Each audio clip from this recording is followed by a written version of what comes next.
Mépris. La personne peut se dire, oh, donc, lui ne peut pas se mettre à mes côtés, je vais le salir. Ou quoi? Et puis, pourquoi il a fait Vous savez, les là, même quelqu'un peut vous envoyer. Quand ça sort, le message est clair. Amen. Les petits là, vous n'avez rien dit. On peut vous demander, qu'est-ce que vous lui avez dit? Non, c'est quand mais Asiliki. Oui, oui, il a raison parce que nous connaissons ce que renferme les. Est-ce que tu ne connais pas? N'est-ce pas que nous connaissons? Amen. Dans les gestes, on peut mépriser. Alors ces hommes ont affiché donc des attitudes qui poussent Dieu à les classer dans cette catégorie-là. Ceux qui méprisaient se sont retrouvés là parce qu'ils ont posé un certain nombre des actes. Ils ont déclaré un certain nombre de paroles qui ont sous-estimé les jours de faible commencement. Sous-estimé ceux qui s'appliquaient, qui étaient actifs à la tâche. Souvent ceux qui méprisent ou celui qui méprise, il se positionne quelque part. C'est de ceux-là que je parle. Certains se croient être quelque chose alors qu'ils ne sont rien. Et le mépris trouve sa base sur des principes tout simplement de ce que la Bible appelle une trop haute opinion de soi-même. Ceux qui méprisent les autres ou celui qui méprise l'autre, c'est quelqu'un qui a une haute opinion de soi-même ou de lui-même. Romains chapitre 12, verset 3. Par la grâce qui m'a été donnée, je dis à chacun de vous de n'avoir pas de lui-même une trop haute opinion, mais de revêtir des sentiments modestes, selon la mesure de foi que Dieu a départie à chacun. Amen.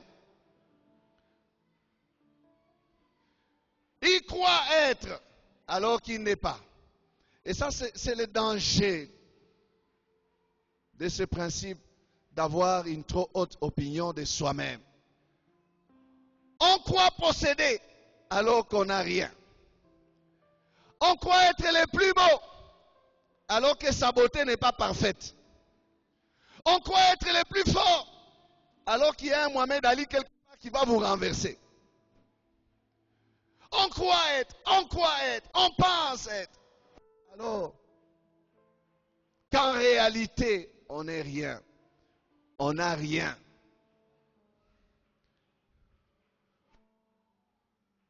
Celui qui méprise l'autre, on peut juste dire en fait que c'est un orgueilleux. Le mépris, pour celui qui le pratique, ça le place dans la position d'orgueil. C'est ça aussi un autre mot d'une trop haute opinion de soi-même. L'orgueil. On regarde l'autre avec dédain parce qu'on croit être au-dessus de lui, parce qu'on croit avoir plus que lui, parce qu'on croit être peut-être plus fort que lui. On croit et on croit et on croit encore que c'est moi et c'est moi encore, et lui, c'est rien, c'est zéro, c'est nul. On dit qu'il est nul parce qu'on s'octroie soi-même une valeur. On trouve qu'on a plus de valeur que l'autre. On trouve qu'on a plus que ce que l'autre a. Qu'on est plus que ce que l'autre est. On trouve que soi-même, on vaut plus que l'autre. Orgueil. Orgueil. Nous devons bannir l'orgueil. Amen. Nous devons bannir l'orgueil. Nous devons refuser, bien-aimés, d'être imbus de nous-mêmes, remplis de nous-mêmes. Oui, c'est vrai, certaines fois la parole de Dieu nous dit de mieux nous connaître. Nous devons nous connaître, nous devons avoir en tête, en pensée notre identité. Mais jamais la parole de Dieu ne nous a encouragés à être orgueilleux, vantards, vaniteux, en train de se faire prévaloir de quelque chose. Non. La parole de Dieu ne nous encourage pas à cela. Nous ne pouvons pas, bien-aimés, abaisser l'autre pour nous élever nous-mêmes. Dégrader l'autre pour nous octroyer des grades. Dédaigner l'autre pour nous donner une certaine valeur. Les trouver nuls pour vanter nos mérites. Les trouver nuls pour vanter nos compétences. Et dire, je suis, je peux, alors que lui ne peut rien. Non. Non. Faisons attention. Dans 1 Samuel 17, le verset 42, il y a une bonne histoire de Goliath et David. Nous connaissons l'histoire. Mais je prends le verset 42, écoutez. Le Philistin regarda et lorsqu'il aperçut David, il le méprisa, en voyant en lui qu'un enfant blond et d'une belle figure. Voilà l'erreur de ceux qui méprisent. Ils font comme Goliath. Et l'erreur de Goliath,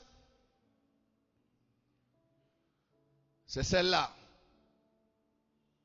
Il n'a vu dans David qu'un enfant d'une belle figure. Il n'a pas vu dans David un guerrier. Non. Et il fonde tout son mépris sur ce que ses yeux voient de David. Faites attention, ne soyez pas dans cette catégorie-là. Il fonde toute sa position sur ce que ses yeux voient de David. Un petit de rien du tout. Qu'est-ce qu'il peut me faire? Tu viens vers moi avec des pierres, comme si j'étais un chien. Il est maudit par ses dieux. Il est méprisa. Mais Goliath était distrait. Il était tellement rempli de lui-même qu'il ne voyait pas la mort venir. Goliath fut surpris dans son orgueil. Il fut surpris. Il n'a pas eu le temps de réaliser que son appréciation était fausse. Il n'a pas eu le temps de réaliser qu'il s'était trompé dans son opinion. Le temps de réaliser, il était déjà étalé par terre. La mort était sur lui. Goliath, tu te trompes. J'aimerais dire à quelqu'un ici ce matin de se tenir devant son Goliath et de lui dire, Goliath, tu te trompes. Ne vois pas en moi qu'un simple enfant. Ne vois pas en moi qu'un simple humain. Ne vois pas en moi qu'une simple femme. Ne vois pas en moi qu'un simple faiblard. Ce que tes yeux te font voir, c'est une illusion, Goliath. Tu peux te tromper. Goliath, sache que si tu ne vois pas bien, je vais t'éclaircir la mémoire, Goliath. Je ne suis pas ici pour rien. Je n'arrive pas sur le terrain de bataille pour rien. Je ne suis pas arrivé là parce que je suis un enfant, non. Goliath, tu ne connais pas mon passé, Goliath. Derrière moi, il y a l'ours et il y a les lions qui ont été terrassés, Goliath. Tu regardes, tu vois qu'un enfant, mais derrière moi, il y a quelqu'un de géant qui te dépasse, Goliath. Il y a l'Éternel des armées. Ne te fie pas aux apparences. Dis à quelqu'un, ne te fie pas aux apparences.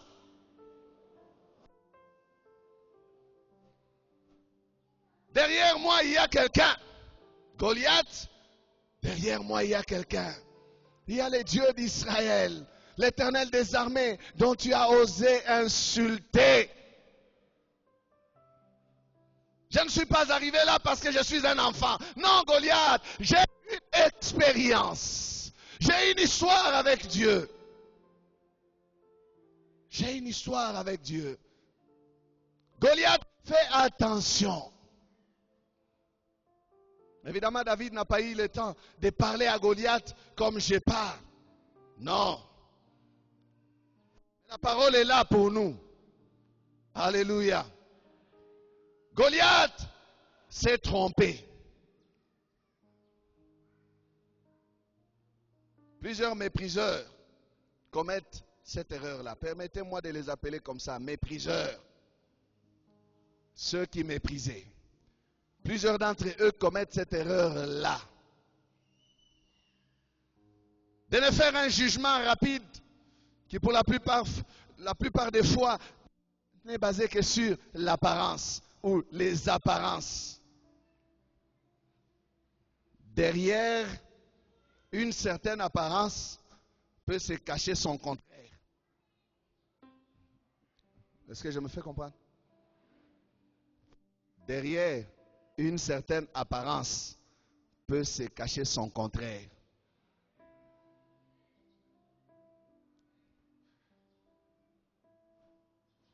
Ne te limite pas à regarder quelqu'un et à ne l'apprécier que parce que tu vois. Même quand tu accueilles les gens. Certaines personnes, on les limite à la porte parce qu'ils ont une apparence bizarre. Tu ouvres un peu, tu regardes. Ouais, Taftanan. Boum, tu fermes déjà. Ah ben non. Oh.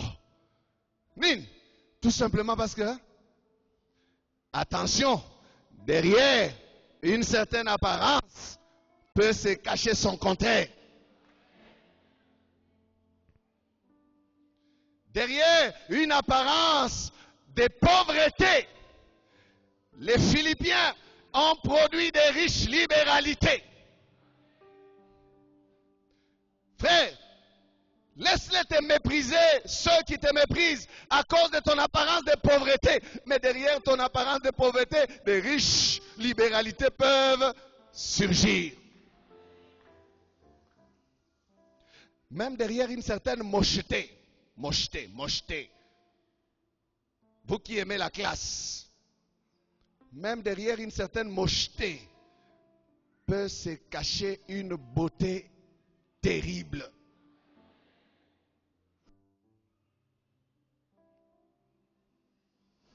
Derrière une femme que tous déclarent moche. J'ai déjà entendu des gens qui parlent, d'autres disent ah fouin, atabanekalaka mubaya. Mais écoute-moi, derrière cette femme-là que tu dis mubaya, peut se cacher une femme de valeur. Peut se cacher une femme de valeur.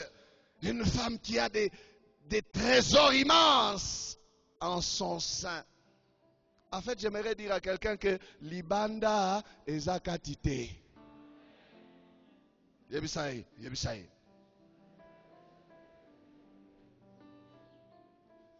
Alléluia. Libanda ezakatite. Et ce que tu vois du dehors, ce n'est pas ce que j'ai à l'intérieur. Ne te limite pas à me traiter par rapport à ce que tu vois de l'extérieur. Une calvitie comme la mienne peut avoir un grand cerveau. Ah! Alléluia! Derrière toi, il peut y avoir quoi? Est-ce que tu peux déclarer ce matin? Derrière toi, il peut y avoir quoi? Derrière toi, il peut y avoir quoi? Frère Vincent, ne me décourage pas. Bras croisés comme ça. Derrière toi, il peut y avoir quoi? Derrière toi, là, il peut y avoir quoi? Toi-même, tu connais, non? Amen.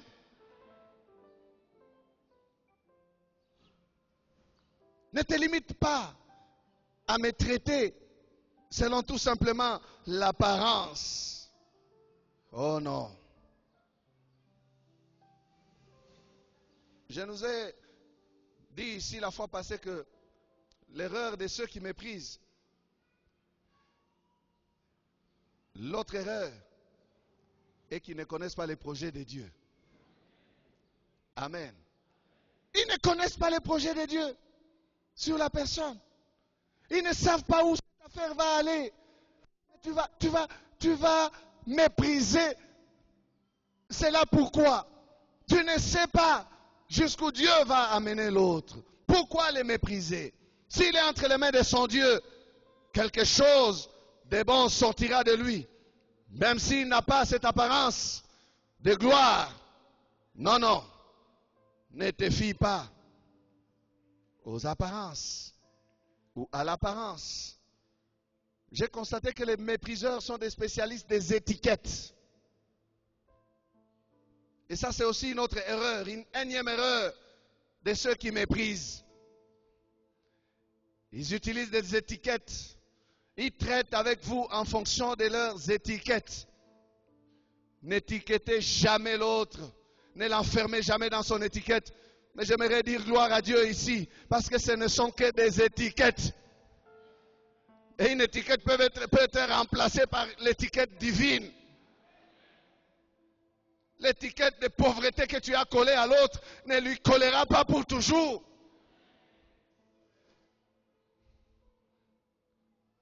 L'étiquette de malheureux ou d'indignité, du mépris que tu lui colles, ne lui collera pas toujours. Son Dieu est capable de détacher cette étiquette et de le placer dans sa destinée.